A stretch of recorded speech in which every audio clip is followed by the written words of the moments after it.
दोस्तों, स्वागत है आज के इस एक्सप्लेनर में।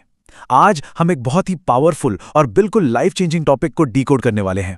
आज की फास्ट पेस लाइफ में क्या कभी ऐसा फील होता है कि दिन भर बस स्ट्रेस और डिस्ट्रैक्शन ही चल रहा है? एक अजीब सी थकान लगती है, राइट? लेकिन सोचिए, क्या हो अगर एक ऐसा सॉलिड तरीका हो जिससे हम प्योर सेल्फ डिसिप्लिन के जरिए इन सारे मेंटल ब्लॉक्स को हमेशा के लिए हरा सकें। आज हम 30 डे ब्रह्मचार्य चैलेंज के हर एक स्टेप को समझेंगे। ये लिटरली हमारी खोई हुई एनर्जी और फोकस को वापस लाने का एक बेहतरीन रास्ता है। तो चलिए, बिना किसी देरी के इसमें डाइव इन करते हैं।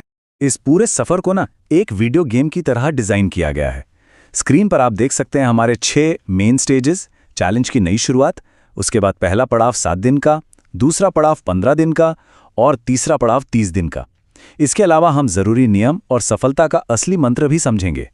एक एक लेवल क्रॉस करते जाएंगे और लाइफ को लिटरली लेवल अप करते जाएंगे। तो शुरुआत करते हैं अपने पहले सेक्शन से, चैलेंज की नई शुरुआत, breaking free from the comfort zone. देखिए, आज के टाइम में हमारे आसपास ऐसी हजारों चीजें हैं जो हमें इजीली डिस्ट्रैक्ट कर देती हैं। अगर हम ये सोचें कि अपने कंफर्ट जोन की 4 दीवारों में बैठे रहें, बिना कोई डेली रूटीन बदले और कोई मिरेकल हो जाएगा, तो सच बताऊं, ऐसा प्रैक्टिकली पॉसिबल ही नहीं है। असली चेंज तभी आता है जब हम इंटेंशनली उन दीवारों को तोड़ते हैं। इस पूरे प्रोसेस को हमने 3 बहुत ही क्लियर स्टेप्स में डिवाइड किया है। स्टेप 1 है 7 डे माइलस्टोन, जो बिगनर्स के लिए है। स्टेप 2 है 15 डे माइलस्टोन, यानी इंटरमीडिएट लेवल। और स्टेप 3 है 30 डे माइलस्टोन, जो एडवांस स्टेज है। अब सबकी विल पावर और कैपेसिटी अलग अलग होती है, राइट? इसलिए सबसे जरूरी यह है कि पूरी ईमानदारी से खुद को इवैल्यूएट किया जाए। अपनी करंट स्टेट को समझकर वही लेवल चुनना चाहिए जो एकदम सही फिट लगे, ताकि शुरुआत में ही किसी तरह का डीमोटिवेशन ना हो। आगे बढ़ते हैं अपने पहले स्टेज पर। पहला पड़ाव 7 दिन। ये फाउंडेशनल 7 दिन उन लोगों के लिए एक परफेक्ट स्टार्ट है जिन्हें डेली डिसिप्लिन मेंटेन करने में सच में बहुत स्ट्रगल करना पड़ता है। बहुत बार मोटिवेशन में आकर शुरू तो कर लेते हैं, पर 2 या 5 दिन बाद फोकस टूट जाता है। ये फर्स्ट लेवल उन्हीं के लिए एक सॉलिड बेस तैयार करेगा। अब इस लेवल को सर्वाइव करने के रूल्स थोड़े स्ट्रिक्ट जरूर हैं, पर बहुत इफेक्टिव हैं। सबसे पहला और सबसे बड़ा स्टेप, सोशल मीडिया ऐप्स को तुरंत डिलीट करना। ये माइंडलेस स्क्रॉलिंग एक ऐसा ट्रैप है जो दिमाग में नेगेटिव इमेजिनेशंस और फेक सिनेरियोज क्रिएट करता है, और आगे चलकर यही फेलियर का सबसे बड़ा रीजन बनता है। इसके अलावा किसी भी तरह के ट्रिगरिंग वीडियोस से दूर रहना और नेगेटिव थॉट्स को एक्टिवली इग्नोर करना इस फर्स्ट स्टेज को क्लियर करने के लिए एब्सोल्युटली क्रूशियल है। और सोचिए, इन स्ट्रिक्ट रूल्स का रिवॉर्ड क्या होगा? पहले 7 दिन सक्सेसफुली पूरे करने पर ही बॉडी में असली एनर्जी का एक अलग ही स्पार्क फील होता है। दिन भर जो वो अजीब सा ब्रेन फॉग, थकन और लेजीनेस लगती थी ना, वो ड्रास्टिकली ड्रॉप होने लगती है। जब माइंड एकदम क्लियर होता है तो ये छोटा सा बदलाव ही आगे बढ़ने के लिए एक बहुत बड़ा मोटिवेशन बन जाता है। चलिए अब एंटर करते हैं दूसरे पड़ाव में, 15 दिन, द 15 डे अल्टीमेट टेस्ट। ये इंटरमीडिएट स्टेज खास तौर पर इस तरह सेट किया गया है क्योंकि ज्यादातर लोग 10 से 14 दिन के आसपास आकर ही अपनी स्ट्रीक तोड़ देते हैं। इस टाइम पीरियड में आकर जो बाहरी ट्रिगर्स होते हैं वो बहुत ज्यादा स्ट्रांग हो जाते हैं। ये स्टेज ना सच में विल पावर और फोकस की सबसे बड़ी परीक्षा है। 15 दिन का ये मार्क एक प्रॉपर डेंजर जोन होता है। पता है क्यों? क्योंकि यहां पर ह्यूमन माइंड बहुत चालाकी दिखाता है। जैसे ही कोई डिस्ट्रैक्शन सामने आएगा, दिमाग उस बैड हैबिट की तरफ वापस जाने को जस्टिफाई करने लगेगा। बस थोड़ी देर देख लेते हैं, या आज तो बहुत स्ट्रेस है, थोड़ा रिलैक्स कर लेते हैं। ये सब दिमाग के ट्रिक्स हैं। इस मेंटल गेम को समझना ही सबसे बड़ा टेस्ट है। तो आखिर इस खतरनाक डेंजर जोन से बचे कैसे? स्ट्रैटेजी बहुत सिंपल है। बुरी आदतों को सिर्फ रोकना काफी नहीं है, उन्हें पॉजिटिव आदत से रिप्लेस करना होगा। सोने से 1 घंटा पहले मोबाइल फोन को बिल्कुल दूर रख देना एक रियल गेम चेंजर है।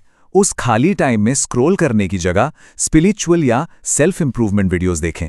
रात में फोन की जगह कोई अच्छी किताब पढ़ना या सूदिंग ऑडियो सुनना इस फेज को सेफली क्रॉस करने का बेस्ट तरीका है। अब एंट्री होती है हमारे फाइनल बॉस लेवल की। तीसरा पड़ाव, 30 दिन। यहां तक आना और इस 30 दिन के माइलस्टोन को हिट करना इमेंस डेडिकेशन मांगता है। ये वही स्टेज है जहां पर लाइफ में एक परमानेंट और बहुत डीप ट्रांसफॉर्मेशन दिखना शुरू हो जाता है। लेकिन ध्यान दीजिए, इस बॉस लेवल पर एक बहुत बड़ा खतरा छुपा है। जैसा स्क्रीन पर लिखा है, the biggest trap in this journey is over confidence. 15 से 30 दिन के बीच में एक अजीब सा झूठा कॉन्फिडेंस आने लगता है। लगने लगता है कि अब तो मैं हर डिस्ट्रैक्शन से इम्यून हो गया हूं, अब मुझे टेम्पटेशन नहीं होगी। ये फॉल्स इन्विंसिबिलिटी एक बहुत बड़ा जाल है। इस इमेज को ध्यान से देखिए। एक तरफ दिमाग कह रहा है, अब तो विक्ट्री मिल गई, थोड़ा सा कैजुअली सोशल मीडिया ब्राउज करने से क्या ही होगा। लेकिन राइट साइड पर रियलिटी देखिए। ये ईगो और चालाक दिमाग का धोखा है। अगर इस स्टेज पर ईगो की इस आवाज को सुन लिया तो हफ्तों की हार्ड अर्न्ड प्रोग्रेस पल भर में जीरो हो जाएगी और सीधा वापस स्टार्टिंग लाइन पर आकर गिरना पड़ेगा। अब आते हैं अपने आगे के सेक्शन पर, जरूरी नियम और आदतें, बिल्डिंग द न्यू लाइफस्टाइल। देखिए, सिर्फ बुरी आदतों पर ब्रेक लगाना इस चैलेंज को सस्टेन करने के लिए काफी नहीं है। एक लॉन्ग टर्म चेंज के लिए हमें एक्टिवली एक नया रूटीन बिल्ड करना ही पड़ेगा। अगर पुरानी आदतों को देखें, जैसे लेट नाइट्स तक जगना, जंक फूड, माइंडलेस स्क्रॉलिंग, दिन भर इंडोर्स रहना, तो इन सब ने मिलकर एक मेंटर केज बना दिया है। इसे तोड़ने के लिए नई आदतें लानी होंगी। अर्ली राइजिंग, हेल्दी डाइट, किताबें पढ़ना और सबसे जरूरी सुबह या शाम बाहर वॉक पे जाना और योगा करना। फ्रेश एयर और फिजिकल मूवमेंट दिमाग को पूरी तरह रिसेट कर देते हैं। और इन नई आदतों का सबसे पावरफुल वेपन पता है क्या है? ब्रह्मा मुहूर्त। ये सुबह 5 बजे के आसपास का समय होता है। इस वक्त उठना सिर्फ फिजिकल हेल्थ के लिए नहीं, बल्कि मेंटल और स्पिरिचुअल एनर्जी को पीक पर ले जाने के लिए बेस्ट माना जाता है। ब्रह्मा मुहूर्त में उठने से दिन भर की वो सस्ती थकान और नेगेटिविटी प्रैक्टिकली जड़ से खत्म हो जाती है।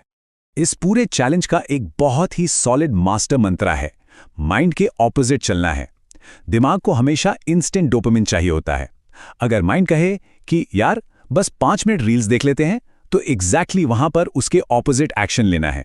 फोन साइड रखिए और तुरंत कोई फिजिकल बुक उठा लीजिए या भजन लगा लीजिए। माइंड को कंट्रोल करने का ये लिटरली सबसे प्रैक्टिकल तरीका है। अब आते हैं इस सफर के आखिरी और सबसे जरूरी हिस्से पर, सफलता का असली मंत्र, how to handle failure and keep growing. ये ट्रांसफॉर्मेशन का रास्ता इतना आसान तो नहीं है और बीच में ठोकर लगना नेचुरल है। मैटर ये नहीं करता कि फेलियर आया, मैटर ये करता है कि उस सिचुएशन को हैंडल कैसे किया गया। बाउंस बैक करने की एक क्लियर टाइमलाइन होनी चाहिए। अगर स्ट्रीक टूट जाए तो डे 0 पर गिल्ट में डूबने के बजाय ऑब्जेक्टिवली एनालाइज करें कि ट्रिगर क्या था। फिर बिना एक भी दिन बर्बाद किए डे 1 पर तुरंत चैलेंज रीस्टार्ट कर दें। दोबारा डे 7 तक पहुंचें और पूरे फोकस के साथ डे 30 की अल्टीमेट विक्ट्री की तरफ बढ़ चलें। हार मानना कोई ऑप्शन ही नहीं है। कई बार लगता है कि लाइफ में अभी कोई क्लियर करियर पाथ या लाइफ गोल नहीं है, जिसकी वजह से मोटिवेशन नहीं आती। अगर ऐसी सिचुएशन है तो अपनी सारी एनर्जी सिर्फ और सिर्फ अपने माइंड और बॉडी को बेटर बनाने में लगा देनी चाहिए। बॉडी बिल्डिंग, एक्सरसाइज और मेंटल शार्पनेस को ही अपना प्राइमरी गोल बना लीजिए। जब तक कोई क्लियर रास्ता ना मिले, तब तक खुद पर काम करना ही सबसे बेहतरीन स्टार्टिंग पॉइंट है। तो दोस्तों, हम इस ट्रांसफॉर्मेशनल एक्सप्लेनर के बिल्कुल अंत तक आ चुके हैं। अब एक बहुत ही डीप सवाल हम सबके सामने है, क्या हम सब इस लाइफ चेंजिंग चैलेंज के लिए पूरी तरह तैयार हैं? अगर हाँ, और अगर अंदर से वो आवाज आ रही है, तो अभी मेंटली खुद से कहिए, आई एक्सेप्ट इट।